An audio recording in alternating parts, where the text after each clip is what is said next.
Caste census हो ताकि ये मालूम हो सके कि कौन सी कास्ट डेवलप हुई है, कौन सी कास्ट अंडर डेवलप है।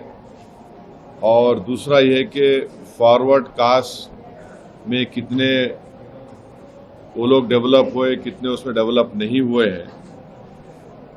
ये बहुत ज़रूरी है एफर्मेटिव एक्शन के लिए और इस देश में इंसाफ करने के लिए, क्योंकि सिर्फ 27% पे आप ओबीसी का रिजर्वेशन रोक दिए हैं, ये नाकाफ़ी है।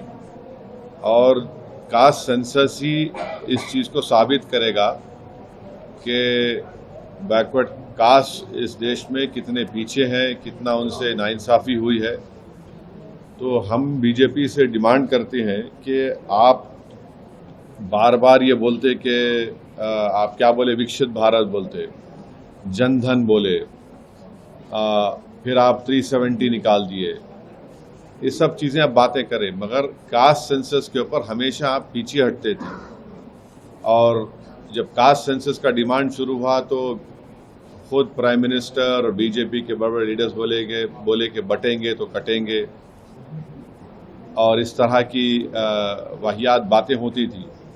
मगर कास्ट सेंसस करना ज़रूरी है। हम बीजेपी से जानना चाहेंगे कि आप क्या इसको शुरू कब करेंगे। देखिए, सेंसस शुरू होना है तो कास्ट सेंसस होगा, फिर ये कंप्लीट कब होगा, क्या 29 के पार्लियामेंट इलेक्शन से पहले ये रिपोर्ट आ जाएगी या नहीं आएगी।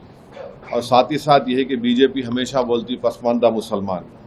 भाई, पसमानदा मुसलमान का क्या मौक़िफ़ है, क्या उनका स्टेटस है, कितना डिप्रेविटी उनमें है, और जो नॉन पसमानदा मुसलमान है उनका क्या पोजीशन है।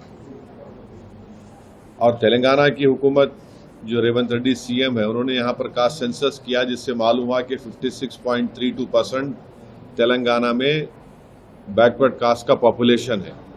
और रेजोल्यूशन भी पास हुआ कि तेलंगाना में बैकवर्ड क्लास का रेजोल्यूशन 42% होना चाहिए। तो जाहिर है जब कास्ट सेंसस होगा तो गवर्नमेंट किसी की भी हो, उनको 50% के थ्रेशोल्ड को ब्रेक करना पड़ेगा। और जब कास्ट सेंसस की रिपोर्ट आएगी तो मालूम होगा कि नॉन गवर्नमेंट सेक्टर्स में भी अदर बैकवर्ड क्लास से कितना उनका डिप्रिवेशन है, तो उस बारे में भी सोचना पड़ेगा। तो एफर्मेटिव एक्शन की बहुत ज़रूरी है। और ये जो नारा कांशीराम ने दिया था कि जिसकी जितनी आबादी उतनी उसकी भागीदारी, ये इसको प्रैक्टिकली इम्प्लीमेंट करना है ज़रूरी है हमारे भारत देश में।